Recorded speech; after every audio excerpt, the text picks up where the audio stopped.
Morals and Precepts, Chapter 46, Speech.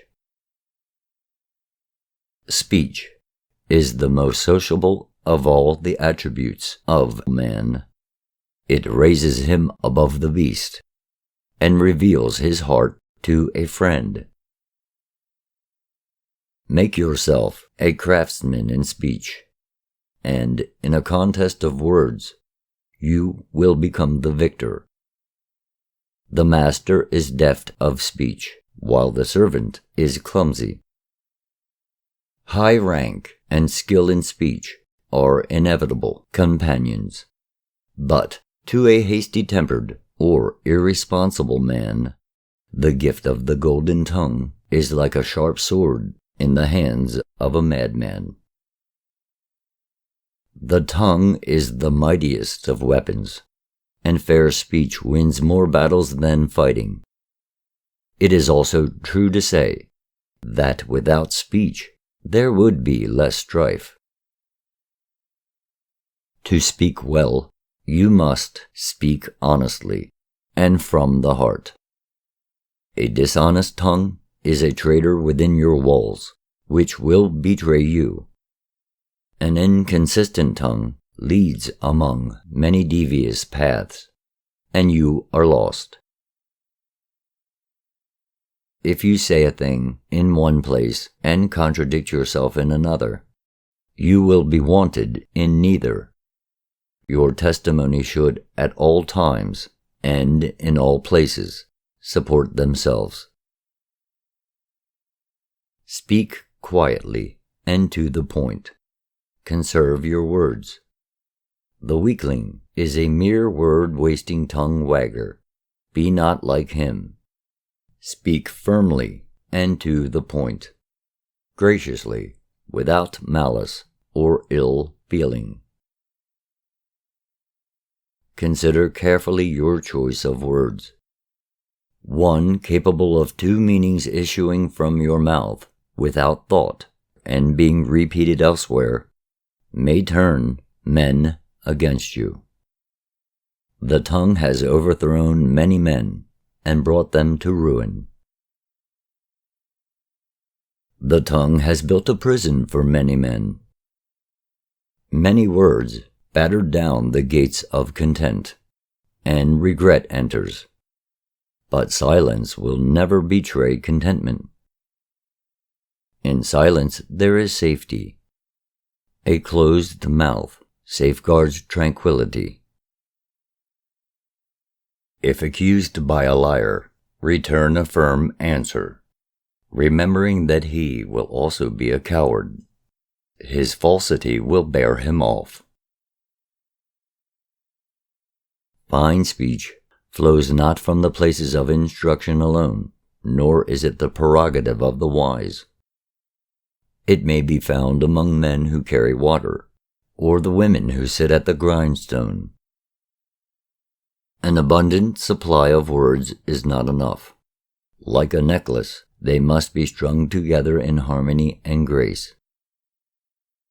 Converse with the ignorant man, as well as with the wise one, for wisdom is not wholly in the keeping of the wise. Does a physician learn from the sick or from the healthy? If you encounter one who displays better craftsmanship in speech than you, do not set yourself up against him to contest his words. Show your discretion in silence, bearing in mind that in many cases silence is more effective than a bombardment of words. Then too, if you remain silent, men will credit you with greater ability and say, "Had you spoken, he would have been overwhelmed and his argument refuted." There is a time for talk and a time for silence, and wise is he who knows the difference. He who speaks when he has no argument confounds himself. But if he remain silent, men may say, "He might have had a case." Speak not until you have a full understanding of a matter, and can explain it even to he who knows more. In matters close to your heart, never fear that you will be lost for words. For if the heart be wrung, the mouth will open in eloquence. Even a dumb man makes a noise when kicked. When you have nothing to say, say nothing. Never lash the air with your tongue. He who speaks for the sake of hearing his own voice has an audience of one, and he a fool. Applause is a spur to the real man, but an end and aim to the foolish man and weakling. Better the silent acclaim in the heart than the outpouring of noisy applause. A loud mouth discloses an ignorant heart. The babbling man destroys instructive conversation, for it is overwhelmed and swept aside in his torrent of words. The ear becomes weary with listening and closes itself in sleep. Even the humble hen-fowl is more productive than a babbling man. It lays an egg before it cackles. A large outflowing of words is followed by regret and disquiet of heart. But beside the still pool of silence, there is tranquility and safety. The unthinking man gives full rein to his wayward tongue.